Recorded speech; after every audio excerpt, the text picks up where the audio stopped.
During class, the boy trembled slightly. He bit down hard on his pencil, trying to hold it in, but in the end, he failed.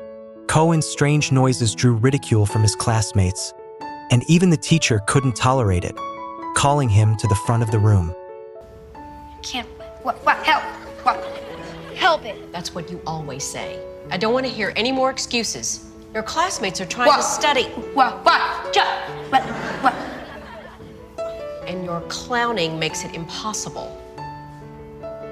The teacher still didn't believe Cohen and demanded that he reflect on his clownish behavior in front of everyone and promise not to repeat it.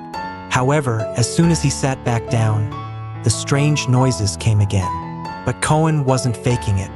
This condition had plagued him since he was 6, making him the target of mockery and insults from his classmates and alienating teachers who thought he was intentionally disrupting class.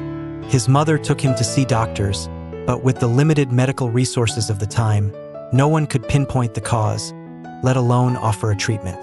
Some even suggested she take Cohen to an exorcist. No one tried to understand Cohen's situation, not even his father, who was driven to the brink of collapse.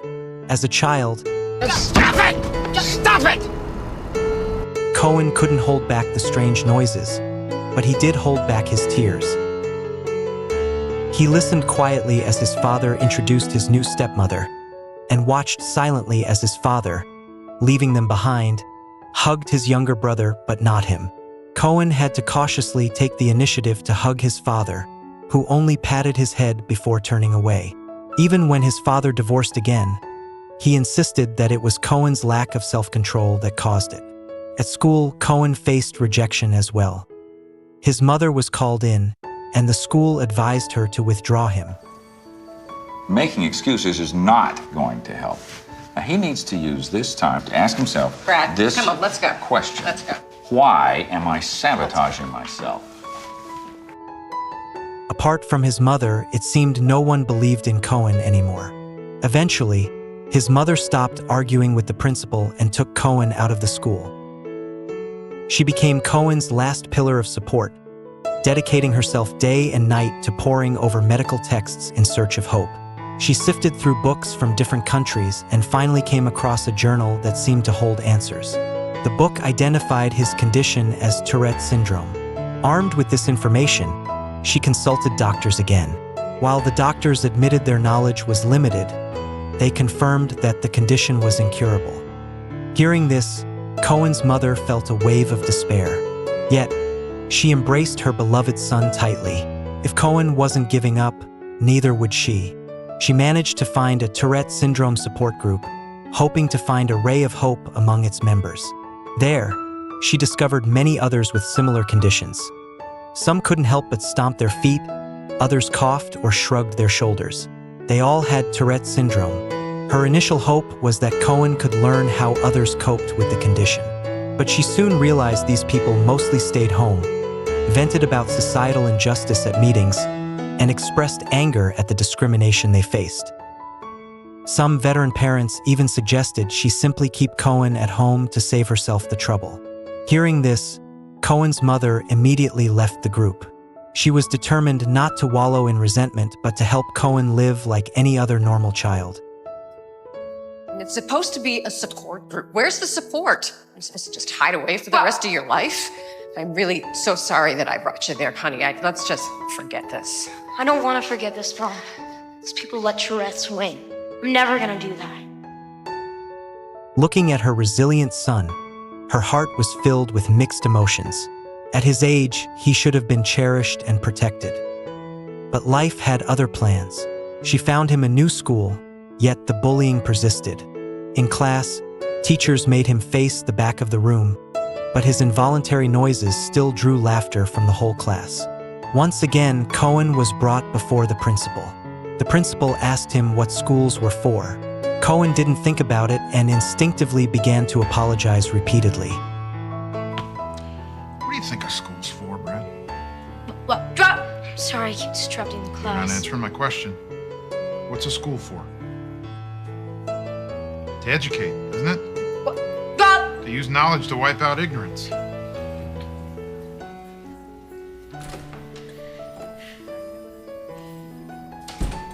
School's orchestra's having a concert this afternoon. You planning on going? No, sir. My tics will ruin the music. I want you to be there.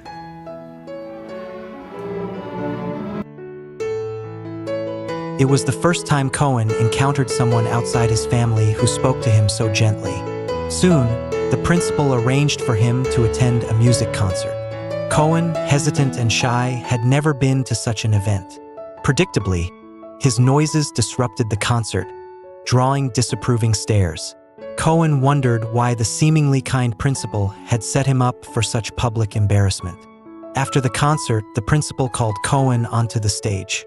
As he walked over, Cohen didn't dare lift his head. Do you like making noises and upsetting people, Brad? No, sir.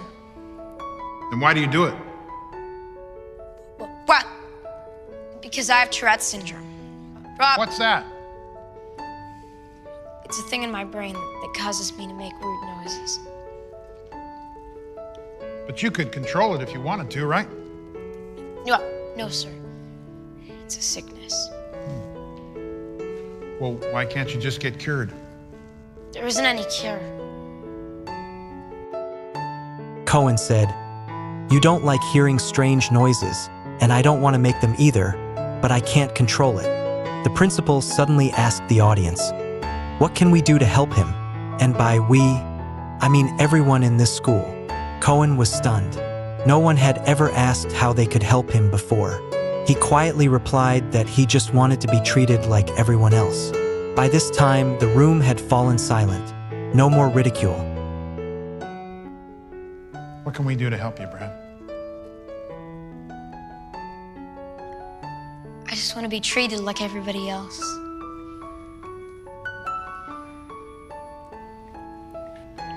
Good job. Let me see. As Cohen walked off the stage, still making involuntary noises, his classmates remained quiet. Slowly, applause began to spread across the room. Everyone stood up, clapping for him. The principal said, "Education is about using knowledge to dispel ignorance."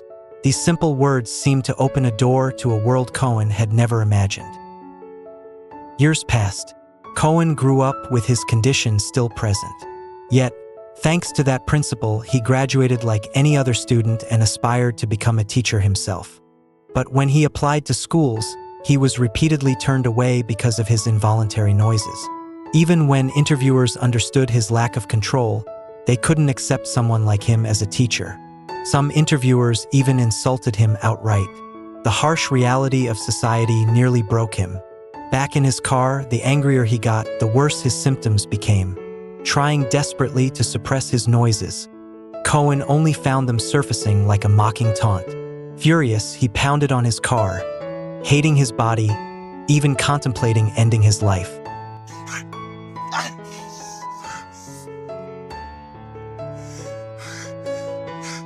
This time, he lay over the car hood, crying for a long time. But even this didn't defeat Cohen, because he still had his mother's unwavering support. Encouraged, Cohen pulled out a map and expanded his search, determined to find a school that would accept him as a teacher. As the school term approached with no offers, Cohen turned to his father for help. His father offered him money, but Cohen refused, saying he wanted to earn his way.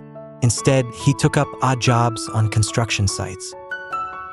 When school started and he still hadn't been hired, his home reflected his inner chaos, with dishes piling up.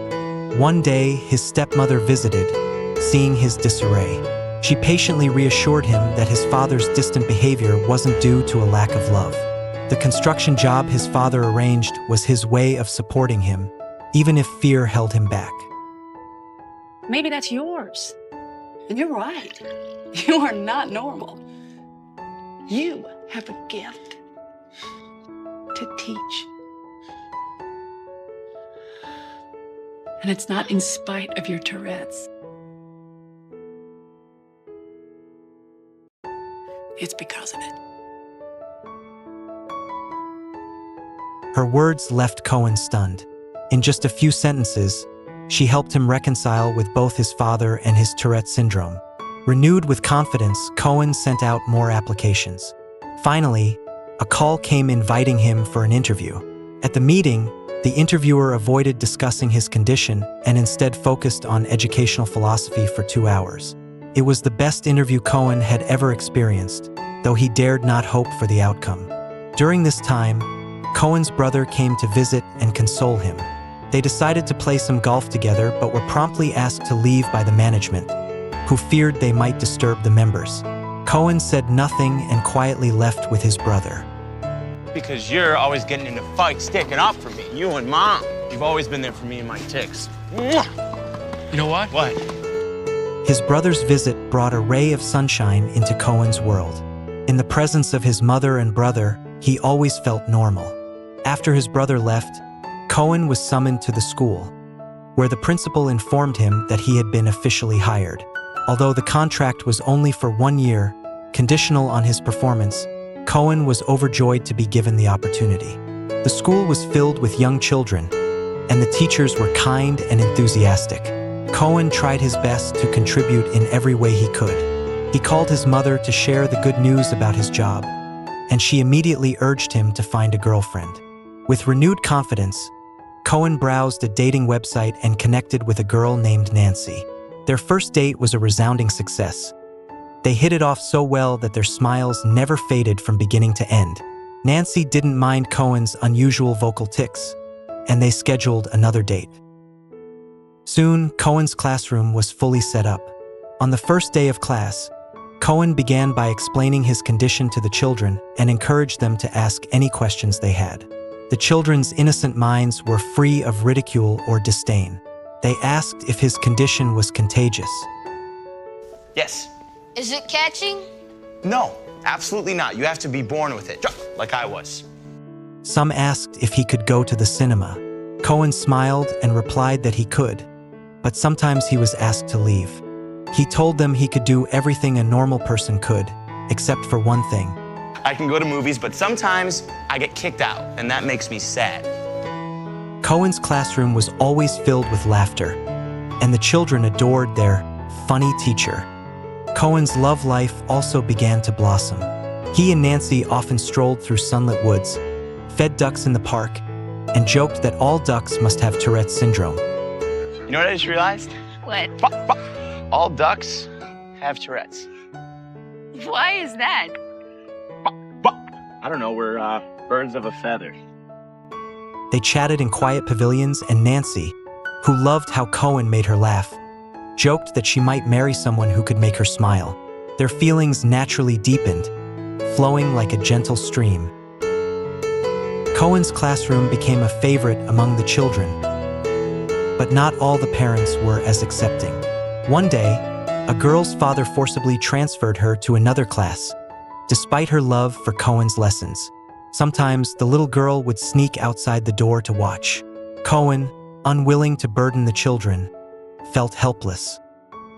There was also a troublemaker in Cohen's class, a boy whom other teachers had given up on due to his disruptive behavior and poor focus.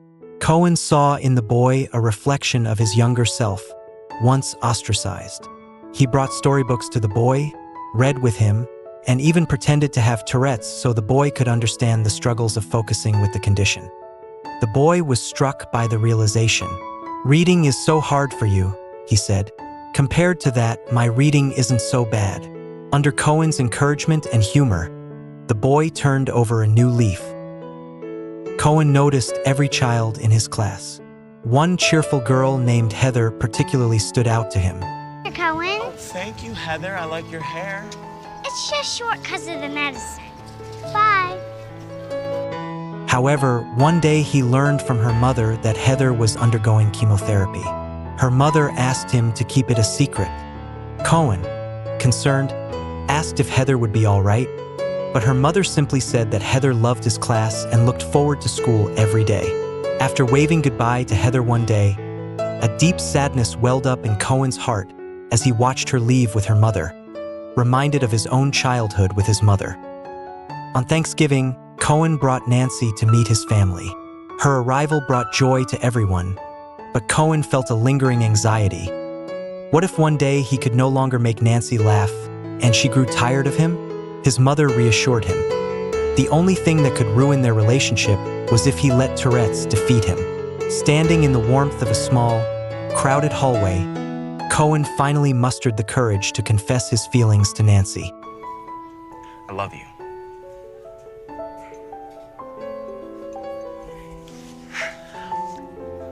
After Thanksgiving, Heather stopped attending school. Her mother explained that she was too ill. Cohen rallied the class to send her blessings. Colorful cutouts and cards filled the classroom. But soon, the devastating news came. On the day of Heather's funeral, Cohen greeted her classmates but hesitated to enter, fearing his vocal tics would disturb the solemnity. Heather's mother, however, disagreed. You made such a huge difference in Heather's life.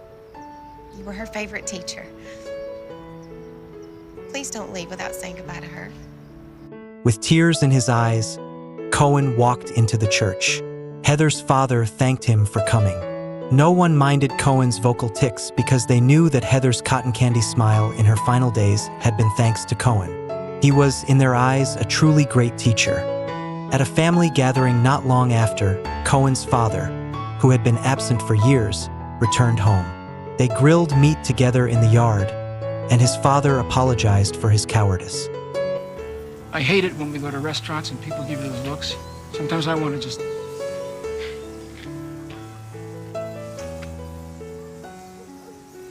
I just feel so helpless. You know, I've always been a guy who could fix things. But the one thing I could never fix was the one thing that was hurting you most. It doesn't need fixing. He admitted he had always felt powerless seeing others treat Cohen differently. Despite being able to fix anything as a repairman, he confessed he could never fix the scar on Cohen's heart. Cohen replied, "It doesn't need fixing, can't be fixed, but it can be covered with love."